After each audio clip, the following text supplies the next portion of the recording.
Mia, and I'm back with another video. And for today's video, I will be sharing with you a requested content. I plan to actually do it kasunod nung nauna, which is yung digital banks. And if you haven't watched it, feel free to watch it before this or after this. It's up to you.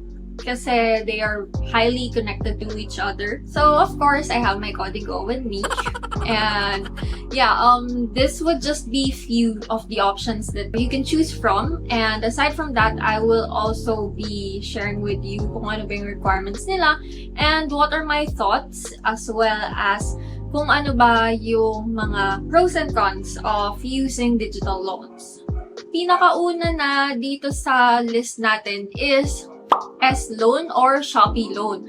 If hindi nyo pa to alam, guys, if meron kang Shopee, you could actually loan certain amount. It's up to 100,000.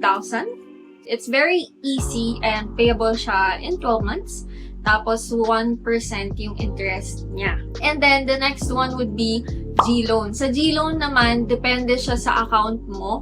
And meron siyang certain criteria for eligibility. And meron din siyang certain credit score.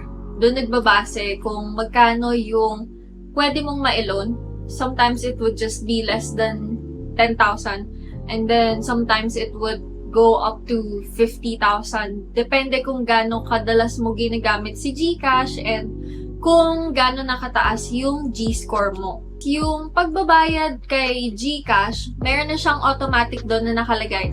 If more than 10,000 or 15,000 yung ilo-loan mo, it would be payable in 12 months na. Pero if less than that, it would be payable in 9 months. Interest rate niya would also depend sa G-score mo. And when I say magdedepende siya sa G-score mo, lalabas doon mismo. Bago ka pa mag-start ng loan mo, may nakalagay na doon kung magkano yung interest rate niya. So, it's up to you. Yung sa akin, pag tinitingnan ko yung GLoan ko, usually ang nakalagay is 3% hanggang 3.25%. So, for me, medyo mataas na yun. Next one is CIMB personal loan. Yung sa CIMB naman, you just have to install their application, and then once na meron ka ng account, you can easily apply for a personal loan, and it would just take sometimes 24 hours up to 7 days bago mo malaman kung approved ba yung loan mo or hindi. Pero ang difference ni CIMB kay GCash and also kay SLoan is si CIMB medyo mahigpit siya. It's asking you for certain papers like your COE, your payslip. So, it's basically like para ka din naglo-loan sa bank na meron kang kailangan mga i-submit, tapos it would take time for them to review kung talaga bang eligible ka or you can pay on time sa monthly. Aside from that, yung interest niya is 2% siya. Medyo on the higher side siya, and that's monthly, not annual. So, ayan, isa yun sa mga dapat nyo i-consider before taking loans sa digital banks. Tapos, additionally, ang kinaganda lang kay CIMB is compared with SLoan and GLoan na up to 12 months lang payable, kay CIMB personal loan, you can actually loan for as much as 500,000. Tapos, it would be up to you kung gaano siya katagal mo gustong bayaran. Like, let's say, do you want it to be payable in just 12 months, 24 months, or, 5 years, which is 60 months. It's totally up to you kung gaano yung capability mo na magbayad or gaano ka ka-sure na mababayaran mo yung monthly principal plus yung interest rate.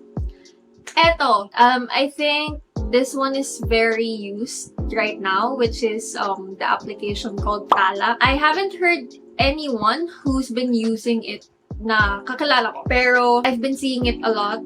There's ads here and there, and you just need to sign up using your Facebook account and your phone, and your ID is required. Tapos 24 hours lang approve na yung loan mo. The reason why I think I haven't heard anything good with this is mataas yung interest rate niya.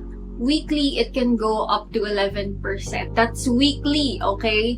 Kung yung 2 to 3% nga na monthly, it's a no-go already for me. Unless talagang kailangan na kailangan nyo. Paano pa yung 11% weekly?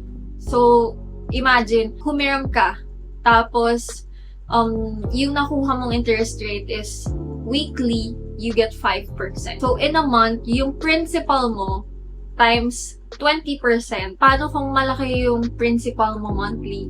So, malaki din yung interest mo. Medyo, alam mo yun, parang dehado ka. Kasi, kaya nga nanghiram eh. Kasi, it's for your emergency use. Tapos, pag magbabayad ka na, parang wala din. Matataga ka din because sobrang laki nung kailangan mong bayaran. If you pay the loan in 30 days, you get 15% interest.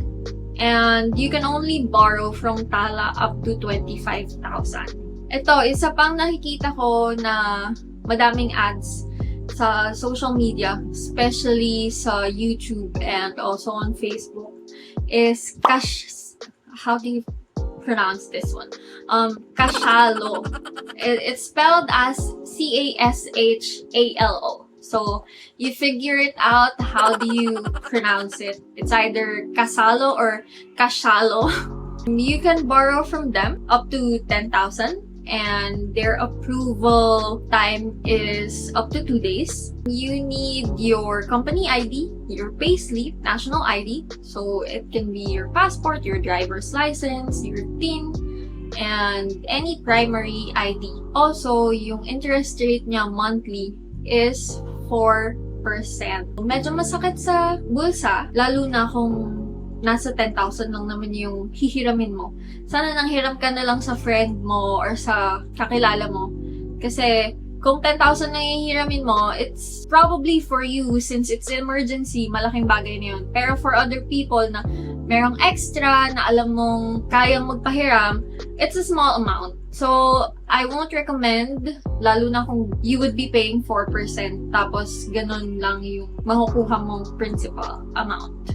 Would I recommend digital banks or do I think it's safe? For me, it's safe if it's really for an emergency. You know, yung tipong, let's say, kailangan mo ng bayaran yung bill ng kuryente, pero wala ka pang sahod. Let's say, yung sahod mo is 1 week after pa nung due date na kailangan mong bayaran. E di go, pero if it's something like for luho or travel or something na pwede namang pag-ipunan, wag na lang. Kasi kaya ka nga mangungutang, it's for the sole purpose na wala kang pera. And kailangan mo na yung pera. And the reason why I'm not recommending these digital loans unless it's an emergency is because of the interest. Kasi yung interest, sobrang laki, guys. Medyo masakit sa bulsa. Kahit nasabihin mo 2%. Pag pinag-add mo yon lahat in a year, parang magkano na yung nadagdag? Instead na, let's say, 30,000 lang yung mismong hiniram mo. Tapos, magkano yung madadagdag doon just because 2% monthly yung interest rate. Let's practice being financially wise.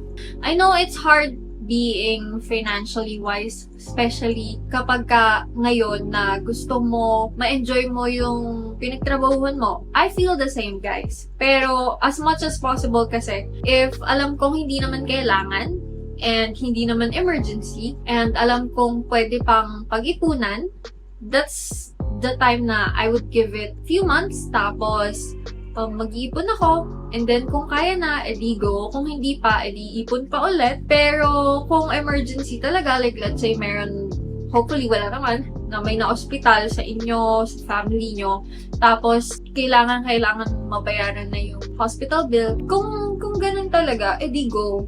Lalo na kung malaki naman yung kailangan. And also, kasi, pinaka-iniiwasan natin is yung magkaroon kayo ng utang, tapos lalaki yung interest, and hindi naman na mababayaran. If hindi nyo talaga kaya, I would suggest na just get a credit card kasi credit cards also have options. I don't know if it's billing banks lang, pero meron sila na parang if good payer ka and you always pay on time, tapos meron ka pang credit limit, pwede mo siyang i-turn into cash instead na swipe lang. Yun yung best way kung ayaw nyo din na magpunta sa banks kasi nga sa banks it would really take time, a lot of time bago ma-approve yung loan nyo, lalo na kung madaming hinihingin documents and depende pa sa bangko, tapos depende pa kung may kakilala kayo sa bangko. I hope that this would also